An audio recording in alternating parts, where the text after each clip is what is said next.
I was on tour with my favorite band I've ever been on tour with.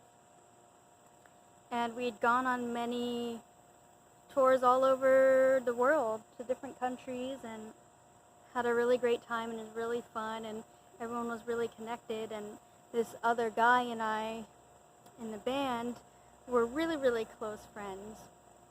And sometimes he'd be kind of flirtatious with me, but I never really thought of it as different from being platonic friends, really. And he was involved with another woman in the band, and they'd been together kind of off and on, but with a certain continuous thread for 7 years or so at that time.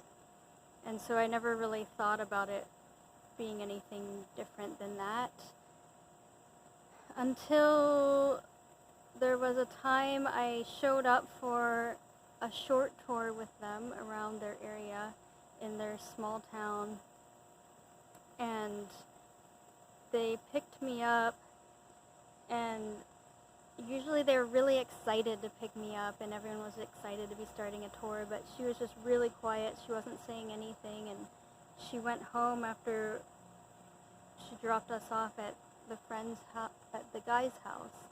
And I was confused by this because I was like, well, why is she so quiet and sad, and why'd she go home? Because I thought they were together and that she'd want to be there now that I was there and everything. And he explained that he'd been talking to her about how he has feelings for me and isn't quite sure what he wants to do, but they're kind of breaking up and he wants to be with me. And so that was kind of a lot to hear, and it was really awkward in a way. I could sort of see how we kind of had feelings for each other, but I always kind of pushed that aside because it just didn't seem appropriate as something to pursue, and so I wasn't too worried about trying to change anything for it.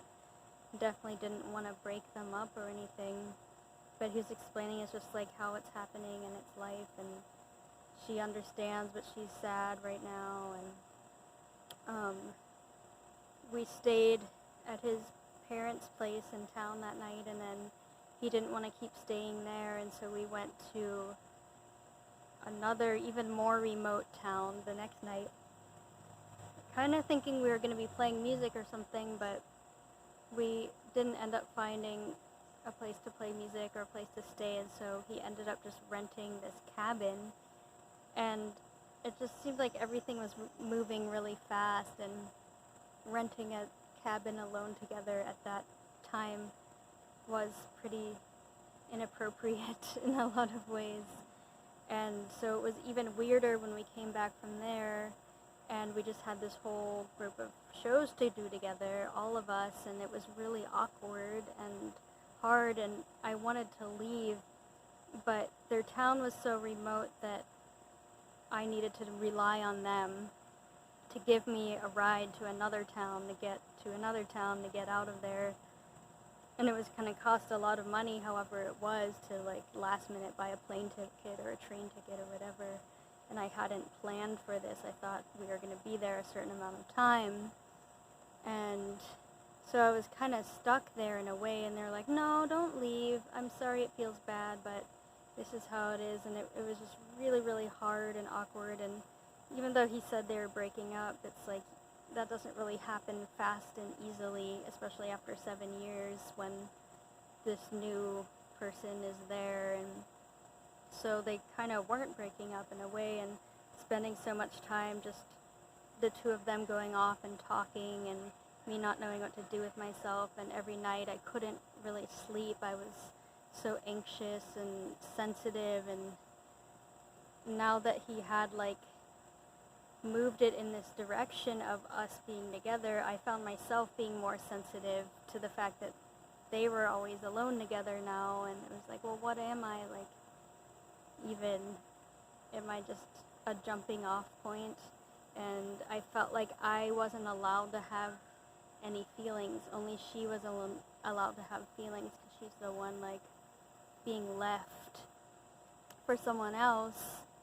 and whatever I was doing was wrong and bad, and I didn't even really want to be there. I didn't want to be doing something wrong and bad, but I was kind of stuck in this situation. They kept saying to stay, but I couldn't, say, well, I need to go off and talk to you for a really long time about my feelings now. I just didn't feel the right to do that.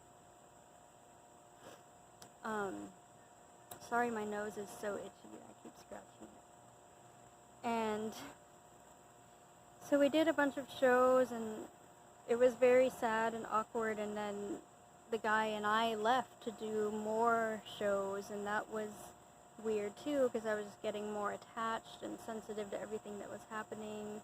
But he kept talking about how emotional he was about leaving her. But while I was still there in their little town, thinking about, well, what's this whole summer going to be like, because we have a whole summer worth of tours that we're going to be doing, and just lying awake every night, and they're doing whatever, who knows, in the room, and I can't sleep, and I was really hot, the fan didn't work in the room I was in, and I went out to the pool that was in the backyard, and just went swimming naked in the pool in the middle of the night by myself, trying to process all these emotions, and was thinking, why do I keep doing this to myself and getting myself in these patterns over and over again? I must be like addicted to this sadness, and I just keep feeding it.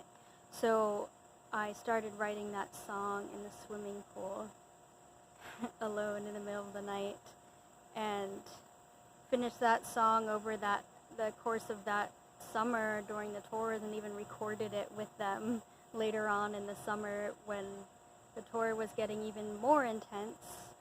And I'll leave that for the next song that kind of picks up where this song leaves off. So thank you.